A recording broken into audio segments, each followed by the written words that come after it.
Hi, everyone. Judge Andrew Napolitano here for Judging Freedom. Today is Thursday, March 9th, 2023. It's about 2 o'clock in the afternoon here on the East Coast of the United States. Colonel McGregor joins us now. Colonel, thank you so much for your time, as always. I want to start with the Chinese, Colonel. Quote, along with Russia, we can't afford to lose Ukraine, said a Chinese government source. How do you interpret that? Well, as we've discussed previously, the Chinese have this program, One Belt, One Road, which is really an attempt to reinvigorate the Silk Road that used to stretch across Central Asia all the way through Russia, Ukraine, and then into Europe and partially down into Turkey and the Middle East. If Ukraine remains unstable, in other words, if it remains a hotbed of controversy, a source of continual conflict with Russia, then that One Belt, One Road project collapses because they have to run the rail lines across Central Asia through Ukraine into Europe. Now, if you're Greek or a Slovak or Hungarian, you look at this and say, this is marvelous, because these rail lines are going to help improve our position economically. Our prosperity will rise. We'll be able to do business with China without shipping things all the way around Africa or through the Arctic into China. But if you are an American and you view anything that China does as somehow or another dangerous to American national interest, then you, ostensibly the Biden administration, want to keep the war in Ukraine going as long as possible in order to sabotage trade and commerce between Europe and China. President Xi has let it be known that he's considering visiting Moscow. I mean, how dramatic would that be? And what do you think he'd be saying to Vladimir Putin if they meet together in their private moments? Well, I think he will go to Moscow next week. I'd be surprised if he didn't. And he's going to show up with his peace proposal. And I think his peace proposal is a fairly straightforward one. First of all, no preconditions. We're going to stop shooting. We'll regard the current lines as permanent for the moment, at least temporarily permanent, if you will. And we're going to talk and see what we come up with as a solution to the war. I think Putin will be responsive in a positive way to that. Frankly, I think the president of Poland has already said that's something that he would support. I know that Orban in Hungary will support it. And I think Zelensky, whose back is increasingly against the wall, will view this as potentially useful. Now, we have said already we oppose any intervention by the Chinese, which I think is very stupid. Because, as I've said before, they have a very keen interest in what happens in Ukraine. They simply want the fighting to stop. I'm surprised at what you said, and of course I heard it before, but when you say it, it's so credible about the president of Poland. I mean, 3 months ago he was calling for an invasion of Crimea. Now he's saying ceasefire at the lines where they are. Well, effectively, he's saying let's listen to what the Chinese have to say. It would be foolish not to. He knows that ultimately Poland, when the war is over, will want to do business with China as well. You know, this is the thing that no one thinks about when you go to war. What do you want things to look like when the war ends? Right. You don't start a war and then hope that it's open-ended and perpetual. Has President Putin, as far as you can tell from observing him and listening to him, given thought to what he wants and where he will be when the war ends? Oh, absolutely. I mean, from the very beginning, he said he wanted a neutral Ukraine. He wanted equal rights before the law for all the citizens of Ukraine, including the Russians that constituted almost a third of the population. He made it very clear that he wanted the legitimacy of Russian control over Crimea recognized. Those were effectively his demands, if you want to put them that way, or conditions. I think those conditions continue. The problem now is that a lot of blood has been spilled.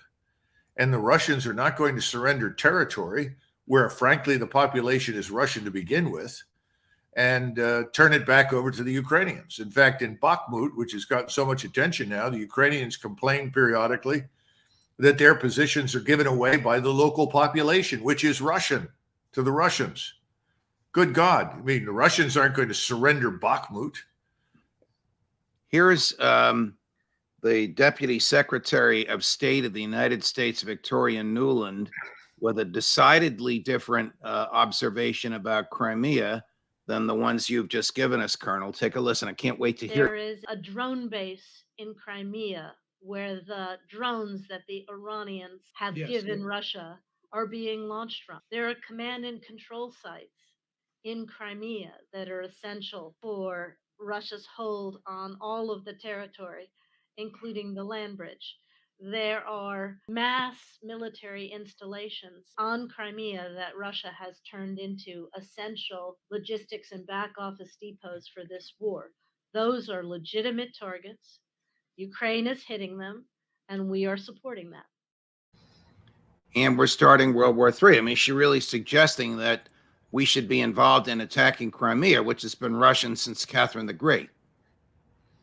Look, let's be frank. If Please, we are involved in striking targets in Crimea, if we are directly involved, that's an act of war against the Russian state and the Russian people. She knows that, and she should exercise better judgment. She also knows that the position in Ukraine is hopeless. She's trying to do the thing that we have worried about most of all, drag us into the war. What is her end game? Does she really well, I guess we know her end game from her prior behavior.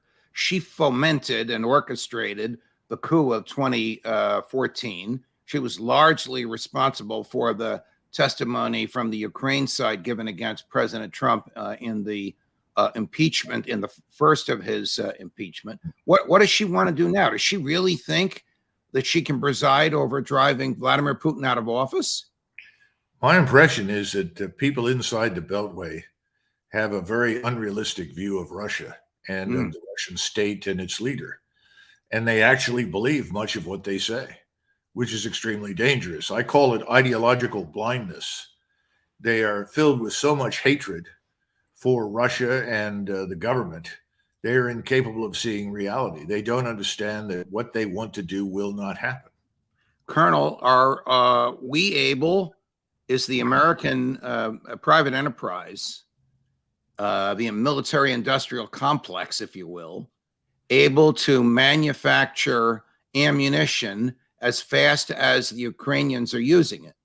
No, obviously not. And in fact, the Washington Post had an article about the artillery problem, the artillery ammunition problem, saying that there was no way we could do it. In fact, we would need many, many, many months, perhaps years even, to reconstitute the arsenal that we've turned over to Ukraine in terms of Javelin missiles and the various AMRAAM missiles that operate for NASAMS and other weapon systems.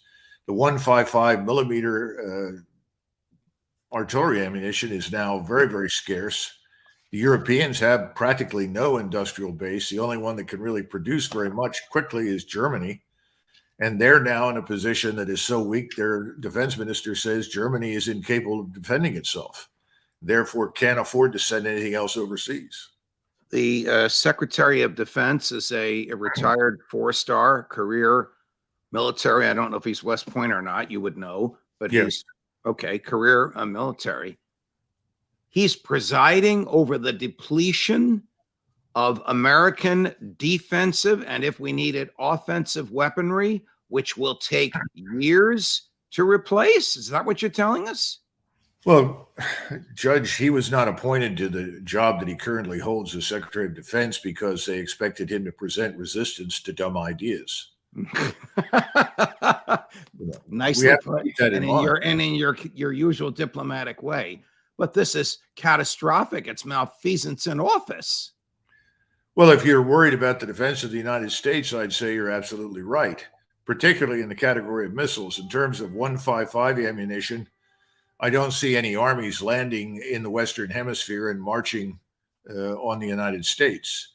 But as far as fighting a war overseas, which people have talked about for years, it's a non-starter. We don't have enough ammunition to last us 2 weeks. I'd be surprised if we had a month's worth of ammunition sitting on the ground in Poland. Does the president of the United States, well, I know you can't answer this because you can't get in his brain. You know what he can. Do the people around him understand this when he says things like, we're going to defend Taiwan at all costs? I mean, that would be, in my view, I'm not a military guy, as you know, you correct me if I'm wrong, a military impossibility. Sure. Well, it's another place 6,000 miles away from the United States. I mean, that's the problem with Ukraine. If you're going to fight a major adversary, a continental power like Russia or China or something, the last thing you want to do is make it easy for them and fight them on their doorstep. That is strategically stupid. That's the problem with this entire business in Ukraine. That's the problem with pushing NATO's borders out to the east. It's impossible to defend. In fact, Eisenhower felt it was impossible to defend NATO long before it had East European states as neighbors. He simply said, we don't have the resources on hand or the manpower. Why did NATO? I don't think a lot has changed since Eisenhower left. Why did NATO stay in existence after the Warsaw Pact dissolved and Eastern Europe was liberated? Because Gorbachev believed what Jim Baker and George H.W. Bush told him. What was the reason for NATO after that? Well, there were two things. On the one hand, from the European vantage point, they saw NATO, and I'm talking now about the West Europeans, because at that point there were no members from the East, as you point out. They viewed NATO as an insurance policy against another war in Europe. It was unambiguously defensive, and it was designed to ensure that no new wars broke out on the continent. We saw it in a very different light. We saw it increasingly as something that we could leverage in the pursuit of our foreign policy aims. And the aims, of course, under the Clinton administration are very similar to the aims today. There's not a much difference between Madeleine Albright and Strobe Talbot and Sandy Berger and the people who were there then and the people that you're listening to today. They're interested in pursuing a war on ideological grounds that will forcibly transform other nations and societies into facsimiles of us. In addition to which, obviously, subjugate those states and those societies to our global financial system. I think you have summarized the thinking of Victoria Nuland. She said it in a more pugnacious way. You've said it in a more diplomatic way. Let me segue a little bit. What is the state of the Russian military today, particularly infantry, artillery, and tanks? Well, we have to go back and look at where Russia was in February of last year. And at that point, one of the reasons that we grossly underestimated Russia's military potential was that Russia had a very small army. You had perhaps 200,000 Russian soldiers, of which 150,000 or more, 170,000 were professional soldiers. In other words, soldiers that had been enlisted for pay. And the assumption was that this army would not last long, that this army was not motivated, the army was not sufficiently trained and disciplined and so forth. Well, I think those things were erroneous, but what the Russians concluded is that contrary to their expectations, they thought that this smaller force was all they needed for national defense. They got an education in eastern Ukraine that wasn't the case, because they were facing a Ukrainian army that was larger, 450,000 regulars with another 200,000+ reservists. And they decided that we were going to back that Ukrainian force come hell or high water, as they put it. And that's why you had a dramatic change in Russia. So within a few months in the summer, the decision was made. We've got to mobilize more forces. We've got to expand the armed forces. Today, we've got about 740,000 troops in and around the theater that we call the Ukrainian War Theater. Of that, perhaps 550,000 are sitting in Belarusia and down in southern Ukraine and in western Russia, ready to involve themselves, let's put it that way, invade, intervene, use whatever terminology you want. And they now have infinitely more modern, newer equipment than they did previously. They now have over 1,500 brand new tanks, more than 2,000 artillery systems, rocket artillery, missile systems. The truth of the matter is that what we have done is effectively expand, modernize, and professionalize the Russian army, creating something that did not previously exist. And by the way, it's not going to go away now. Let me run for you a clip from our CIA friend, who, of course, makes the opposite argument. So just to set the stage for the clip, he was boasting about how weak the Russian military was in Afghanistan. That's how the clip starts. And then eventually it's about 45, 50 seconds. Eventually he comes around to his views of where the Russian military is today, decidedly different from yours. Jack Devine.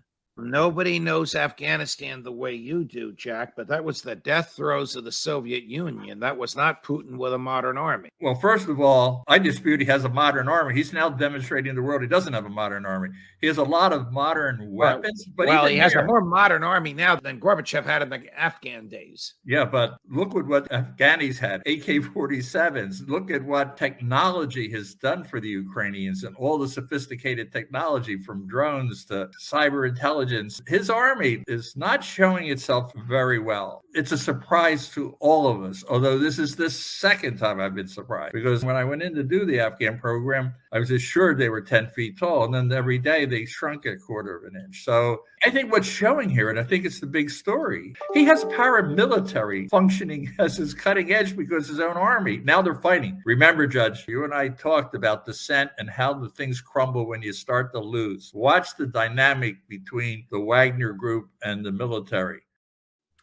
All right. When he says paramilitary, he must mean Wagner. And before we get into whether Putin's political stability is crumbling, which it doesn't seem like it is at all, please assess what he said about the Russian military. Well, obviously, I think he's wrong, dead wrong. I think this Russian army is infinitely better than what they had back in the 1980s, and certainly better than what we saw in the 70s. I don't want to waste too much time going back over the Afghan.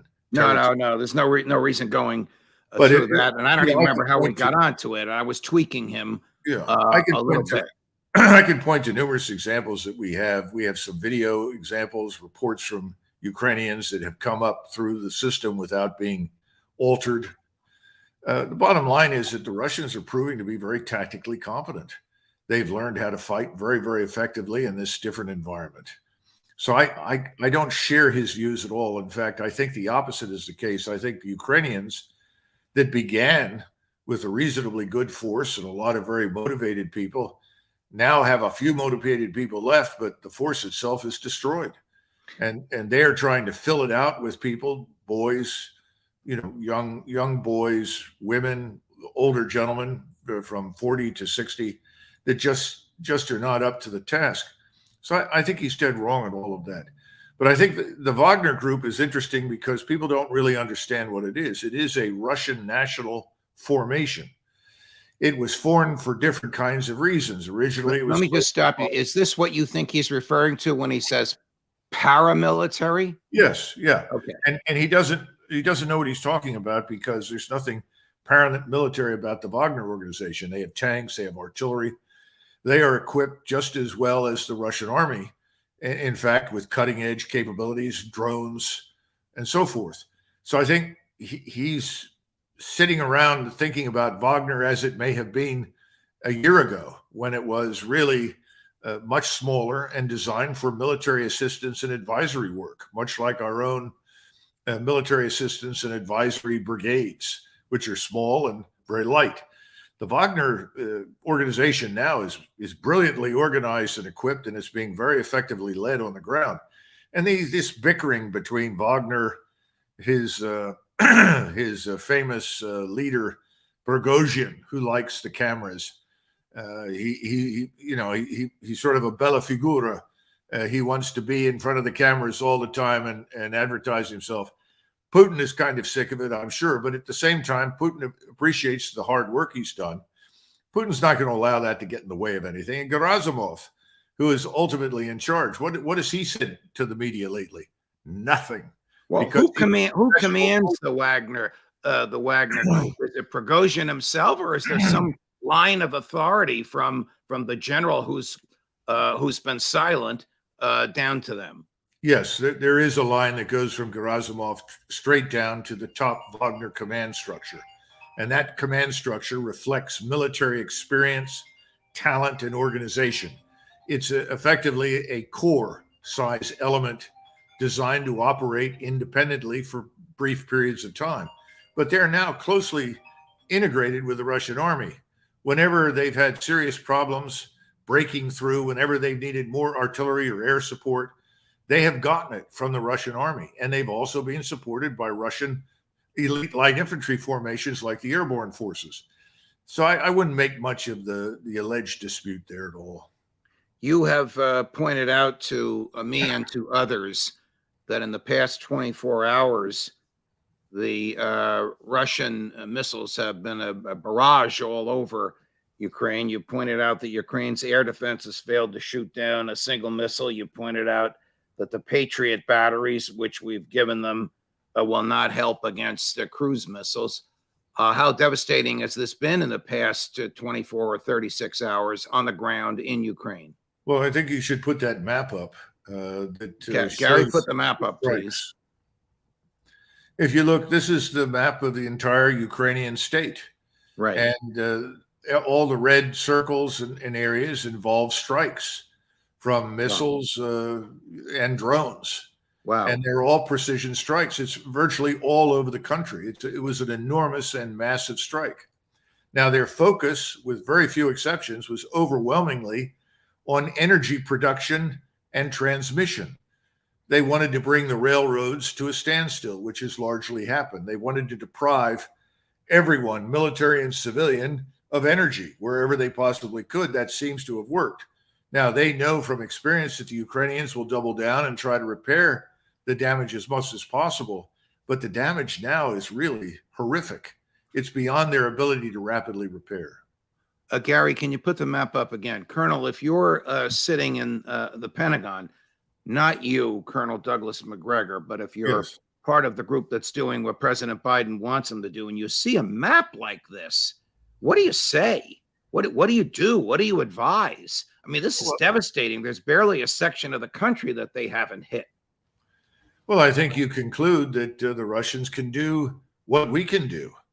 And I think that's important to understand. Secondly, you conclude that contrary to what was advertised early on, the Russians aren't running out of anything. They're not running out of missiles or rockets or artillery ammunition. Their factories, their manufacturing facilities are running 24 hours a day, 7 days a week. They're on a war footing, and they're putting out all the materiel that the armed forces need. Now, there was no follow-up immediately on the ground, Judge, because we're in the mud. No follow-up by whom? By Russian troops moving into the areas that were devastated by the missiles? No, there's not. Because of the mud. And I've sent you some videos of the mud. It's legendary. Remember, you've got 10 to 15 feet of black earth soil. You drive a tank or a truck, anything, off-road, off an asphalt road, any paved road, you risk sinking 5 to 10 feet into the muck right away. Ooh, that'll stop the best of tanks, will it not? Of course, it doesn't make any difference who you are. The Ukrainians are in the same bad situation as the Russians, except the Russians are not being bogged down, but the Ukrainians are. How do you retreat or withdraw from contact with the Russians with all of your heavy equipment? It can't be done. And they're sinking into the mud and the muck too. I want to show you a picture from a drone of the devastation of a small village. This was taken this morning. It's a small Russian town called Zoloshiv, Zoloshiv. I don't know where it is. Mm-hmm. It sort of shows the indiscriminate destruction of this village. I don't know if civilians have been killed. Just an example of what the missiles that the Ukrainians can't shoot down are doing. Let's stop here for a second. First of all, this is near Lvov, which is the far western side of Ukraine. This is over near the Polish border. Ooh. So that's pretty profound that the Russians are destroying villages in that part of Ukraine. Well, you said the Russians are destroying villages. First of all, we don't know what was sitting there on the ground. Right.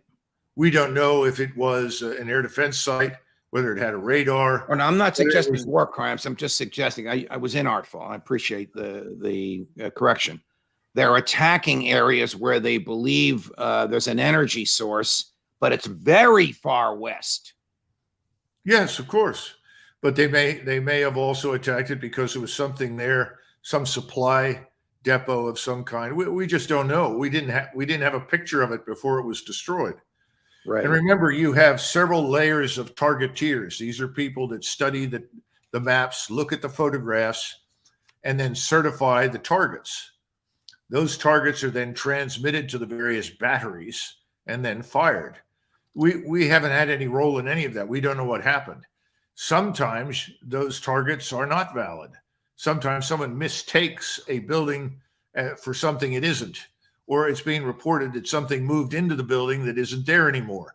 That happened to us all the time during the Kosovo Air Campaign. We struck things and only to find out, well, we didn't hit anything. Now, I'm not suggesting that this time with the Russians in Ukraine. I think they've got a better grip than we did in Kosovo. And why not? They've lived there with these people for hundreds of years. They know where things are. It's not a mystery. Right. But the bottom line is we don't know what was there to begin with.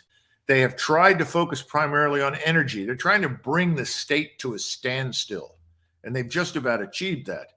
But they also hit some other targets, a few air defense sites, but most of Ukraine's air defense is being stripped away, and that brings us to the Patriot battery. And the Patriot was really designed to shoot down theater ballistic missiles. Now, those exist. The Russians do have theater ballistic missiles, and they could be used to protect against those. But they're not really designed to deal with drones. They can shoot down aircraft. But again, if the aircraft launches from a great distance, a set of cruise missiles, they may be able to shoot one or two or three down. But every time you shoot or engage with the Patriot, you're shooting two of your missiles. Mm. Now, if there are 50 or 60 targets, do the math. You've just expended 120 missiles. Well, where are you going to get more missiles? Correct. How rapidly are they going to show up? Correct. And this is problematic. We've trained 90 Ukrainian soldiers to operate the Patriot system. But I can guarantee you there will be contractors there from the West, Americans, Polish, German, in whatever uniform, civilian clothes, to supervise this because it's just too complex after a few weeks of training to turn over to the Ukrainians. We're training Ukrainian fighter pilots in the U.S. to fly F-16s. How dangerous is that? There are 30 to 35,000 Ukrainians training in Germany, the Czech Republic, Great Britain, the United States, Canada. They're all over the place, being trained in various ways. All of these people have to come back at some point and then plug back into the force. As far as the F-16s are concerned, I would not expect much from any pilot with only a few weeks or a few months training, and I don't think we do. And my concern is that if that happens, if we actually provide those F-16s, we may end up doing something the Russians did during the Korean War. And that was that they actually sent their pilots in MiGs to face us because the Koreans could not learn how to do it quickly enough. You mean that Russian pilots might be shooting down Ukrainian pilots or American pilots in F-16s? Well, if you're a Russian pilot and you see an enemy aircraft or you are a Russian air defense battery and you have enemy aircraft, you shoot it down. It doesn't matter who's flying the thing. And that's what we did during the Korean War. We had some examples of that during the Vietnam War.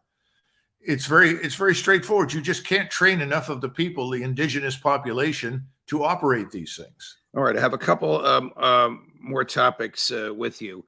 Last Friday, Chancellor Scholz visited the White House. He had a private meeting with no press and no assistants, we understand, there with President Biden. I suppose it's dangerous to have a meeting like that for an hour. What is the U.S. going to rely on? Biden's memory. But within 48 hours, on the front page of the New York Times was a piece in very vague ways, not quoting anybody at all, attempting to refute Sy Hersh's piece on the origins of the and the mechanics of the plan to destroy the Nord Stream pipeline. I'm thinking that the chancellor went to him and said, I'm going to lose my job if you don't give me some sort of cover. There's been nothing to refute what we know your Navy and your CIA did. And so somebody called him one of their favorite New York Times reporters who wrote what they wrote. What do you think? Imagine if FDR had gone to the press and said, well, we had an attack on Pearl Harbor. We're not really sure who was responsible. There are several possible candidates for the attack. And we have some evidence that perhaps someone from Malaysia or Indonesia managed to launch attacks against us, but we're not sure. We're continuing to study the problem. It would not have worked. Well, Shultz is in that position right now. Shultz is literally presiding over a Pearl Harbor inflicted on Germany by the United States. Correct. And what's he going to do if he doesn't stand up and behave like the chancellor of the German state and condemn us for what we've done? And he's not prepared to do that. He's afraid to do that. Then he's going to make things up. And he was helped in his effort to make things up. Probably what they talked about. President Zelensky has asked President Biden for cluster bombs. No, I thought cluster bombs were the use of them as a war crime because, they explode late and they kill people well afield from the target. So tell us how they work, and do we have them? Well, I'm sure that we do. How many? I have no idea. I saw the use of cluster munitions in 1991. They were used by our artillery formations, and they spew out hundreds of bomblets all over the ground. Unfortunately, 10 to 15% of them do not explode. And what happened as a result was that children who lived in a village nearby where the bomblets landed would go up and pick it up, think it's a baseball or a ball of some kind, and toss it back and forth. And then eventually it explodes and harms the child or kills the child. It was horrific. And we were all upset over it. I was upset at the time when we were using them because they were firing these things right ahead of us in the path that we were going to take to reach the enemy. And I kept asking, please check fire. Don't fire the damn ammunition. Use high explosive, that's fine, but no bomblets, please. And unfortunately, we ended up driving over them. Now, it doesn't hurt a tank or an armored fighting vehicle, but if you're in a truck or a Humvee or something, it does serious damage. And we had some casualties as a result of those bomblets. Your prognosis for the course of events in the next month or so as spring approaches in Ukraine? I just asked that question from several of my trusted sources. What's the long-range weather forecast? Because I'm interested to know when the mud dries out. And whenever the mud dries out and you have trafficable ground, I would expect that the Russians will move, unless, of course, there are peace talks and some arrangement is reached. But barring that, that could happen at the end of March, the end of April, the end of May, or even in June. In 1944, the Russians wanted to attack in May, but they couldn't do it out of Ukraine and White Russia because the ground wasn't trafficable. So they ultimately waited until about the 20th, 21st, and then it was postponed to the 22nd of June, which happened to be the anniversary of the invasion of the Soviet Union by the Wehrmacht. And that was called Operation Bagration, that had a devastating impact on the Eastern Front. The only reason I'm bringing it up is I'm sure the Russians are looking at the ground. And when the ground is favorable, I'm quite certain they'll move. But until then, the last thing that you want to do is have someone advance deep and then find that he's alone, isolated, and no one can reach him because the ground everywhere else is not trafficable. So you want to have a maneuver-free operation. And that right now, that is not possible. So I suspect we'll wait until the ground is trafficable. So I'll watch the weather. Colonel Doug Macgregor, what a fantastic lesson you've given. We appreciate all your time and all your knowledge. Thank you very much. Thank you. Judge Napolitano, more as we get it, of course, for Judging Freedom.